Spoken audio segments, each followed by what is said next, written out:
bah, coup de tête d'entrée, direct, il n'y a pas de salam. Salam alaikum. L'heure est grave. L'heure est grave, l'heure est très très grave. Donc je resitue pour ceux qui n'ont pas vu la story d'hier rapidement. Les dangers d'Internet. Internet, c'est du poison. Surtout pour l'islam. Surtout pour l'islam, d'accord? Ne prenez pas votre science sur les sites Internet. Peu importe. Oui, mais celui-là, il est fiable. Zarma, il est tamponné par... Ne prenez pas votre science sur les sites Internet. Vous ne voulez pas comprendre, ça fait des années qu'on vous le dit. On vous dit inscrivez-vous dans des instituts, suivez des cours en ligne, suivez des cours en présentiel dans les mosquées. Non, non, non, non, non, je prends ma sorte, clac, clac, clac, clic, clic, clic. Et au final, qu'est-ce que ça mène? À des dingueries, des dingueries. Celle-là, elle est dans le top 3, je pense. Hein. Sur Internet, sur Google, référencé, on trouve quoi? Que celui qui s'épile pas les parties intimes avant 40 jours, celui-là, il est sorti de l'islam. Takfir. Alors là, première chose, on va suivre un plan que j'ai pas fait à l'avance, que je vais essayer de développer comme ça en direct. Première chose déjà, le premier problème. On dit, ah tiens, le takfir, donc celui qui s'épile pas pendant 40 jours, il est sorti de l'islam. Ok. Mais bizarrement, hein, les moqueries envers Allah et son prophète, les blasphèmes, ne pas prier, je sais pas quoi, ou faire des dingueries... ça sort pas de l'islam. Ça, il n'y a personne qui fait des stories en disant « Attention les frères à ce que vous êtes en train de faire, vous êtes en train de sortir de... » Non, non, non, non. Par contre, une épilation, ça, on sort de l'islam. Allahu Akbar. Donc je répète, parce que tu faut toujours répéter sur les réseaux sociaux, faut toujours répéter. Je répète, le frère en question, que je vais mettre juste après, vous allez voir la vidéo. Les vidéos, parce qu'il y en a deux. Il y a la première où il dit la dinguerie et la deuxième où il s'excuse parce qu'il a compris, alhamdoulilah, par l'intermédiaire d'une de mes élèves, qu'Allah la récompense, elle l'a contacté, elle lui a fait nasiha et il a compris, il a fait une vidéo d'excuse. Je vais vous mettre les deux vidéos comme ça, vous allez voir. Donc c'est pas cette personne-là avec qui j'ai parlé en privé sur Snap. Hein. C'est pas lui qu'on va allumer. C'est pour montrer, dénoncer le phénomène d'Internet. Prendre la science sur Internet. Donc regardez, je vous mets tout de suite la vidéo. De la première vidéo donc dans laquelle il dit qu'il a vu sur une sœur qui lui a dit que sur Internet, elle avait vu que celui qui s'épile pas les poils des parties intimes ou des aisselles d'ailleurs pendant 40 jours, celui-là il sort d'islam, il est plus musulman. S'il meurt, il va définitivement en enfer. C'est ça, hein, faut bien qu'on se comprenne. Le takfir, sortir quelqu'un de l'islam, c'est le condamner à l'enfer éternel. Éternel. Donc attention, utilise ta tondeuse parce que sinon tu risques d'aller en enfer éternel pour une histoire comme ça. Donc attention, je vous mets la vidéo. Un truc de ouf. Les musulmans, ça vous concerne. Les autres, c'est moins à savoir, mais c'est plus pour les musulmans. Le prophète Mohammed a dit que celui qui ne s'épile pas les poils du pubis et les poils des aisselles pendant 40 jours, au-delà de 40 jours, pardon, celui-là n'est pas musulman. Ça veut dire que si pendant 40 jours, tu te rases pas sous les bras ou les parties intimes, t'es pas musulman. Genre, je l'ai appris tout à l'heure, grâce à une pote à moi. Kamé, si tu vois ça, bisous. Genre, ça m'a choqué. Je me suis dit, wesh. Du coup, au lieu de rester dans l'ignorance, je préfère le partager avec vous. Comme ça, t'as vu, je désignore plein de gens. Et j'espère que ça vous servira au quotidien. Parce que vous-même, vous savez, quand on fait nos ablutions, t'as vu, il y a des trucs qui sont sollicités pour faire tes ablutions. Faut être propre de partout. Ouais, je vous fais plein de bisous et qu'Allah nous rende meilleurs, les BG. Donc, premièrement, attribuer au prophète sallallahu alayhi wa sallam une parole qu'il n'a pas dite, c'est très très grave en islam. Ça fait partie des plus grands péchés. Deuxièmement, Allahu alam, je ne connais pas ce hadith-là. Je ne l'ai jamais vu. Celui qui connaît le hadith, qui me l'envoie. J'apprendrai quelque chose. Troisièmement, même si vous trouvez un hadith qui s'apparente à ça, dans lequel le prophète sallallahu alayhi wa sallam leur a dit ne croit pas ou n'est pas croyant ou n'est pas musulman, celui qui dépasse les 40 jours, qui ne s'est pas épilé pendant 40 jours. Même s'il avait dit ça, sallallahu alayhi wa sallam, nous on fait partie de Ahl Sunnah wal Jama'a. Il y a ijma' de tous les savants, consensus de tous les savants de Ahl Sunnah, que quand le prophète, sallallahu alayhi wa sallam, dans ces contextes-là, il dit la yu'minu ahadukum, c'est-à-dire n'est pas croyant celui qui, c'est à prendre dans le sens nafu kamal iman, c'est-à-dire c'est ta foi n'est pas parfaite, c'est pas un sens littéral, c'est pas tu n'es pas croyant, c'est tu n'es pas un bon croyant, tu n'es pas un croyant parfait, tu as un problème dans ta foi, c'est pas à prendre au sens littéral.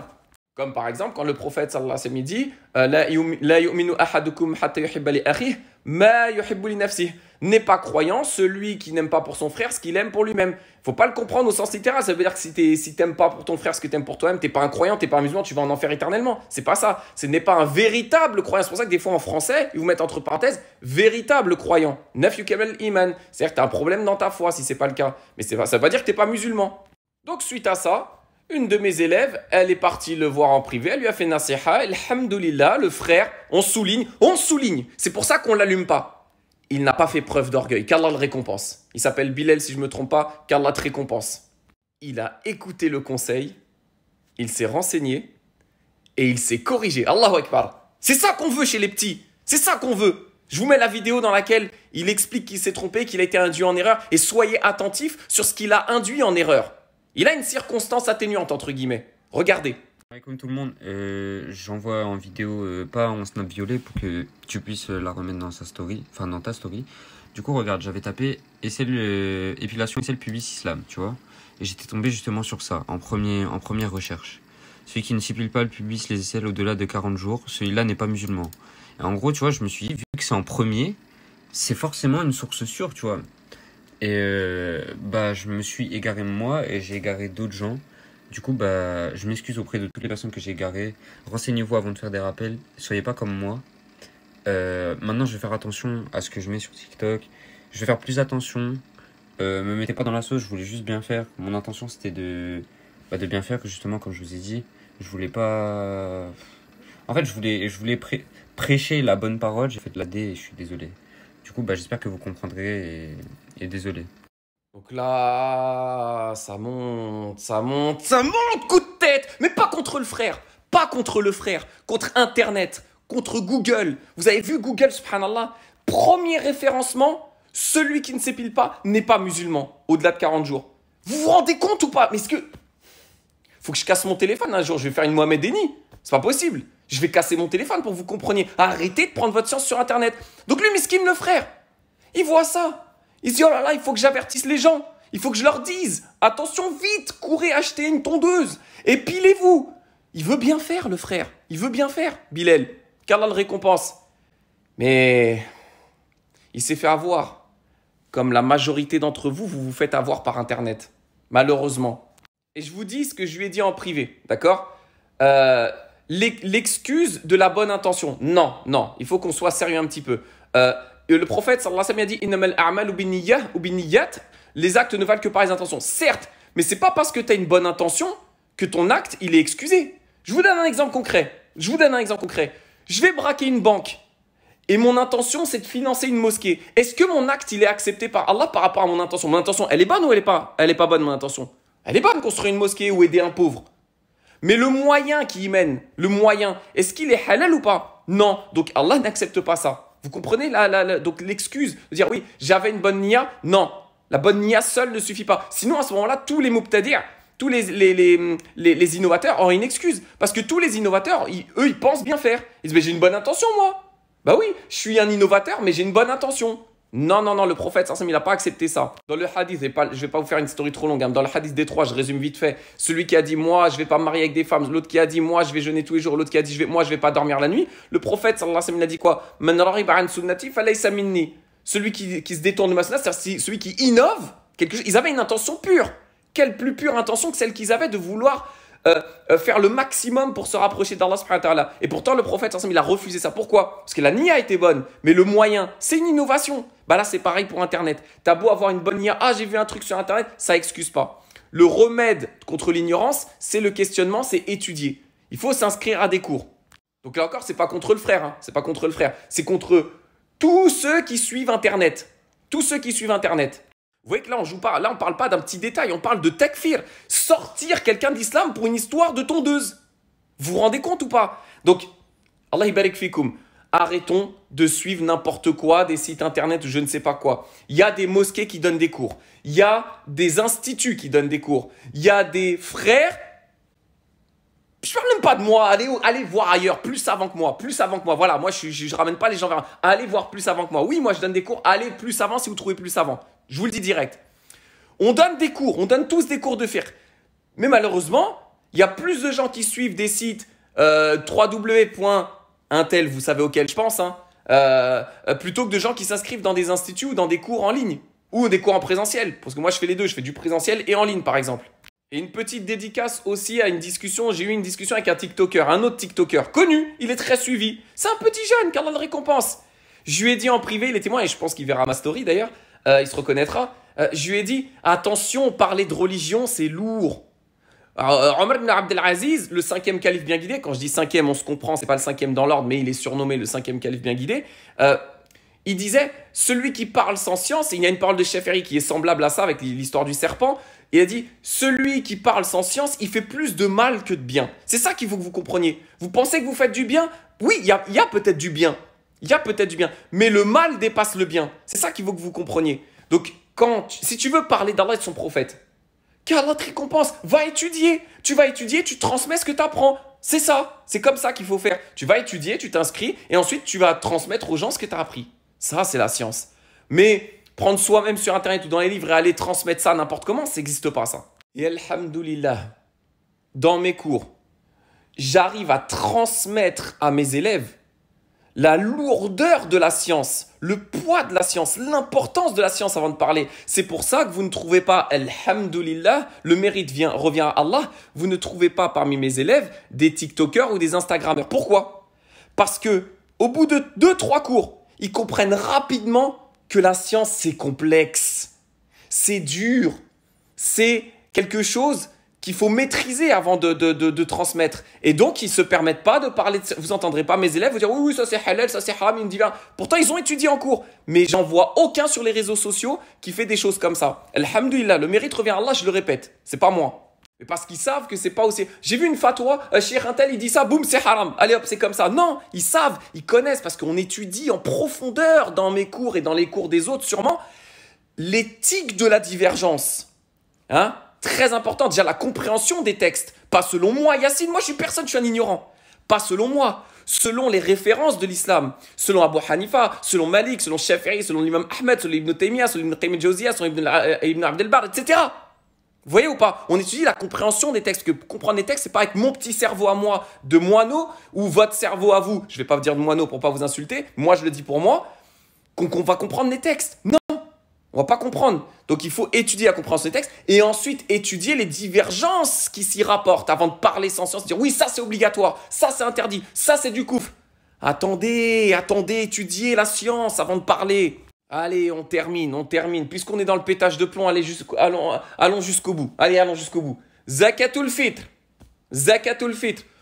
Et c'est haram, et c'est tranché, et c'est comme ça, et c'est invalide. On ne peut pas la payer en argent. Bah, vous avez raison. Moi, j'enseigne le fiqh maliki. Le mashhur dans le madhab maliki, c'est qu'on ne doit pas la payer en argent. Oui, il y a un avis minoritaire dans le madhab maliki. Le mashhur dans le madhab maliki, c'est qu'on ne doit pas la payer en argent. Donc, je ne vais pas vous dire que vous avez tort. Quand vous dites qu'il ne faut pas payer la zakatul fitr en argent, ce n'est pas moi qui vais vous dire que vous avez tort. Je l'enseigne moi-même dans mes cours, ça. Mais j'enseigne aussi, Allah barik fikoum, que c'est un sujet de divergence.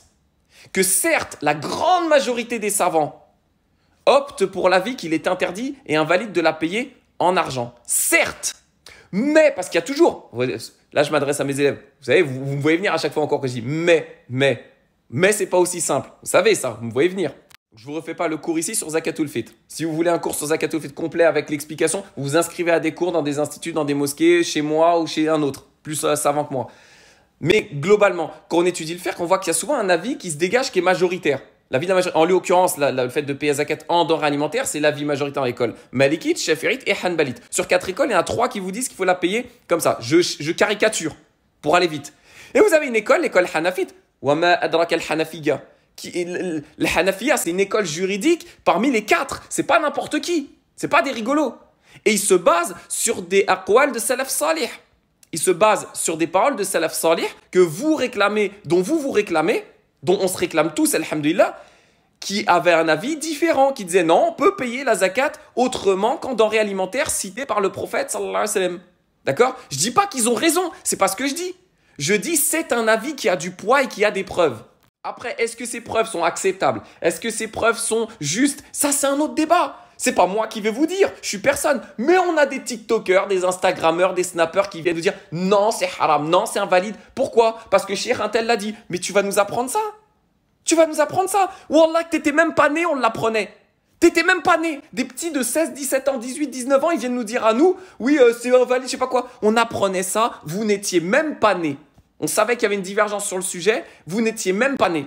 Mais vous parlez. Vous avez jamais suivi un cours de fiqh. Vous avez juste cliqué sur Internet, Zakatul Fitr, premier lien, Ilm Shara'i, c'est invalide. Oui, c'est invalide pour la majorité des savants, mais pas pour tous. Et je répète, je ne dis pas qu'ils ont raison de dire qu'on peut donner à Zakatul Fitr en argent.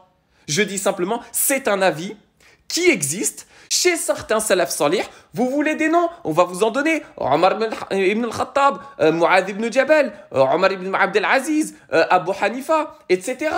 etc. Donc vous pensez, vous, parce qu'il faut bien comprendre, s'il vous plaît, j'essaie de me calmer. Il faut bien comprendre ce que ça veut dire quand vous dites c'est haram, c'est invalide, c'est comme ça. En fait, ce que vous sous-entendez, c'est que vous, derrière votre écran, vous êtes plus savant qu'Abu Hanifa, vous êtes plus savant que Omar ibn Khattab, vous êtes plus savant que Omar ibn Abdelaziz, que le Hassan al-Basri. On n'a pas cité, tiens, Hassan al-Basri. Mais vous savez qui c'est? Non, vous ne savez pas qui c'est, ça le problème.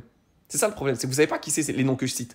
Vous ne comprenez pas. Donc, troisième fois, je le répète, je ne dis pas qu'ils ont raison, ceux qui ont dit qu'on peut la donner en argent. Je dis, c'est pas vous, derrière votre écran, ou moi, petit ignorant que je suis, qui vais dire aux gens non, c'est tranché, c'est comme ça. Mais moi, je suis qui face à des montagnes de science comme Hassan al-Basri, comme Omar ibn Abdelaziz, etc. Je suis qui ou Abu Hanifa? Je suis qui, moi? Moi, qui suis-je? Tout ce que je peux dire à mon petit niveau, c'est effectivement la majorité des savants, dont l'école malikite à laquelle j'appartiens, part du principe qu'il ne faut pas donner Zakatul Fitr en argent, il faut la donner en denrées alimentaires, mais une 8e fois, 1000e fois, un 5 million de fois, mais entouré, surligné, souligné, en 3D, mais c'est un sujet de divergence. Et il faut, quand on étudie le fiqh avec quelqu'un de compétent, Inch'Allah, il vous apprendra, et c'est ce que je m'efforce de faire, je ne dis pas que je suis compétent, mais je m'efforce de le faire, d'inculquer aux gens l'éthique et le respect de la divergence. Mais ça, en prenant sur Internet, tu ne peux pas l'apprendre. Parce qu'en prenant les textes directement sur Internet, les fatwas, déjà on apprend... C'est trop long, je suis désolé. Je m'excuse sincèrement. Tu ne peux pas apprendre le fiqh sur Internet par la fatwa. Ça, le fiqh, ça n'a... Vous voulez parler de bid'a? On va parler de bid'a, une innovation. L'innovation, ça fait des années que je dis, l'innovation du 21e siècle, c'est d'apprendre le fiqh via les fatwas. Ça n'a jamais existé dans l'islam, une personne, un savant qui a été formé en apprenant via des fatwas. Ça c'est halal, ça c'est haram, ça c'est halal, ça n'existe pas. Vous pouvez monter, descendre, faire ce que vous voulez. Vous ne trouverez jamais un seul grand savant parmi les grands savants de référence de l'islam qui ont appris le fiqh via la fatwa. Ça n'existe pas. Il n'y a que vous. Il n'y a que vous là derrière vos écrans. Allez hop, clic-clac, Ilm Shara'i, je sais pas quoi, islam truc.com, je sais pas quoi. Il n'y a que vous. Ça n'a jamais existé dans l'islam. Mais ceux qui ont appris de manière traditionnelle, avec les chouyours, selon un madhab déterminé, etc., de la manière traditionnelle, ça a formé des grands savants, ou au minimum des tulab al-ilm.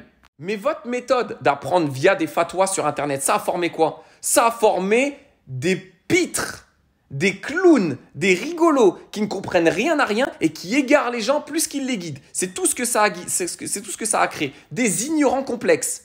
Vous vous rappelez la différence? L'ignorance simple, l'ignorant complexe. Jahl Murakkab, l'ignorance complexe. L'ignorance, c'est celui qui sait, qui ne sait pas. Donc il va demander. Ah bah moi je ne sais pas quel est le statut de telle chose. Ben, je vais demander à une personne de science. Problème réglé. Ça, c'est pardonné par Allah subhanahu wa ta'ala. Par contre, l'ignorance complexe, Jahl Murakkab, c'est quoi? C'est il ne sait pas, mais il croit qu'il sait. Il croit qu'il sait. C'est les pires, ceux-là, c'est les pires. Ils viennent te trouver ce sahab. Voilà, tu connais rien du tout et tu te permets de parler d'islam. Allez, étudiez, subhanallah. Ce sera le mot de la fin. Subhanaka Allahumma bihamdik nashhadu an la ilaha illa ant nastaghfiruka wa natubu ilayk. Et juste, je rajoute une petite chose, je suis désolé. Je vais vous rajouter un hadith qui évoque le sujet dont j'ai parlé pendant un quart d'heure, c'est-à-dire le fait de parler sans science. D'accord? Vous allez voir le hadith, il est très très intéressant parce qu'il montre bien les conséquences de répondre sans science et comment le prophète, sallallahu alayhi wa sallam, il les a condamnés, ceux qui répondent sans science. Vous allez voir, c'est très très sévère. Vous êtes prêts? Je sors la tablette. Donc regardez, c'est un hadith rapporté par Abu Daoud, d'accord? Le hadith, c'est Jabir ibn Abdillah. Il nous dit, on est sorti pour un voyage. Donc c'est un compagnon, il a été blessé par une pierre et bon, il saignait de la tête, il a eu une grosse blessure. Et ensuite, il s'est endormi la nuit et pendant la nuit, il a fait un rêve érotique. Il a fait un rêve érotique, ce qui nécessite, comme vous le savez, au réveil, un rousl, d'accord? Et donc du coup, qu'est-ce qu'il a fait? Il a demandé aux gens qui étaient avec lui, les compagnons, Faqal, et il a dit Hal tajiduna li rukhsatan fi tayammum. Est-ce que vous me trouvez une dérogation spéciale pour faire le tayammum à la place du rousl? Le tayammum, c'est des ablutions sèches, faire les ablutions avec, chez le Malikia, de la terre ou une pierre ou du sable ou ces choses-là, d'accord? Donc il demande une dérogation, ce qu'on appelle une rukhsa, d'accord? Une facilité pour pouvoir faire le tayammum à la place du rousl parce qu'il est blessé à la tête. Vous suivez? Donc qu'est-ce qu'ils ont répondu? Faqalu ma najidu laka rukhsatan wa anta taqdiru ala al-ma'. Non, on ne te trouve pas de dérogation spéciale pour faire le tayammum, les ablutions sèches, puisque tu as de l'eau. Tu as de l'eau et tu peux te servir de l'eau. Donc, tu dois faire le tayammum, le rousse avec de l'eau. C'est la règle. Ils lui ont répondu selon la règle. Faire tasalafamat. Et qu'est-ce qui s'est passé? C'est ça qui est intéressant. Il a fait le rousse, il n'a pas fait le tayammum, du coup, il a fait son rousse normalement, sauf que sa plaie s'est infectée et il en est mort. Il en est mort. Première leçon qu'on peut tirer de ce hadith. Une fatwa erronée, d'accord? Une mauvaise fatwa a amené à la mort d'un compagnon, subhanallah.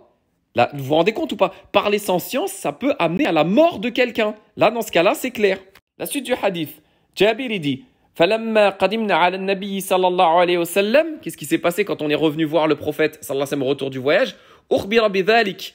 On lui a informé de ce qui s'était passé. On lui a raconté l'histoire. فَقَالَ. Et là, attention, regardez la réponse du prophète, sallallahu alayhi wa sallam. Regardez la réponse dure du prophète, sallallahu alayhi wa sallam. Ah là, on n'est pas dans les bisounours. Hein. Le prophète, sallallahu alayhi wa sallam, qu'est-ce qu'il a dit? Qataluhu qatalahumullah. Ils l'ont tué, entre guillemets, qu'Allah les tue. Qatalahumullah. Vous voyez, là, le prophète, sallallahu alayhi wa sallam, il a été très dur parce que c'est très grave de parler sans science. Ça a amené à la mort de quelqu'un. Donc le prophète, sallallahu alayhi wa sallam, il a été dur avec eux. Vous voyez que dans certains cas, petite parenthèse, le prophète, sallallahu alayhi wa sallam, il a été très dur. Et là, le cas de parler sans science, c'est un cas qui nécessite de la dureté. Je l'invente pas, vous voyez, c'est pas moi qui l'ai dit. Donc à tous les bisounours, hein, oui, il faut être toujours doux, nanana. Bah là, vous voyez, vous avez encore une preuve que non, c'est faux. Alors maintenant, le prophète, comme il a été dur avec eux, il faut quand même leur proposer une solution. D'accord? Qu'est-ce qu'il a dit comme solution? Il a dit Ala sa'alu idh lam ya'lamu. Pourquoi n'ont-ils pas posé la question s'ils ne savaient pas? Pourquoi ils n'ont pas posé la question? Si eux, ils ne savent pas, ils ont répondu, ils pensaient savoir. Ils pensaient savoir, ils ont mal répondu. Ils auraient dû demander à quelqu'un qui était sûr, qui avait étudié la question en détail avec le prophète, sallallahu alayhi wa sallam. Le remède de l'ignorance, c'est quoi? C'est le questionnement. Tu sais pas, Allah subhanahu wa ta'ala dit dans le Coran, Fas'alu ahla dhikri in kuntum la ta'lamun. Demandez aux gens du rappel, c'est-à-dire les gens de science, si vous ne savez pas. Il n'y a pas de problème à ne pas tout savoir. Mais dans ce cas-là, tu demandes à celui qui sait. Tu ne fais pas une fatwa à la va-vite qui peut mener à la mort d'un homme ou dans le cas qu'on a cité juste avant, au takfir d'un homme. C'est-à-dire à sortir une personne de l'islam parce qu'il ne s'est pas épilé. Et ensuite, la fin du hadith, bon, le prophète sallallahu alayhi wa sallam explique comment ils auraient dû répondre et comment il aurait dû faire, etc. D'accord? Vous avez compris? Donc ça, c'est ce qu'il faut bien comprendre de ce hadith-là, c'est les points que j'ai surlignés. Donc tu ne sais pas, tu demandes à des gens qui ont étudié, première chose. Deuxièmement, regardez, encore plus dur que la mort de ce pauvre compagnon, c'est la dureté de la dua du prophète, sallallahu alayhi wa sallam. Qatalahumullah. Ils l'ont tué qu'Allah les tue, entre guillemets.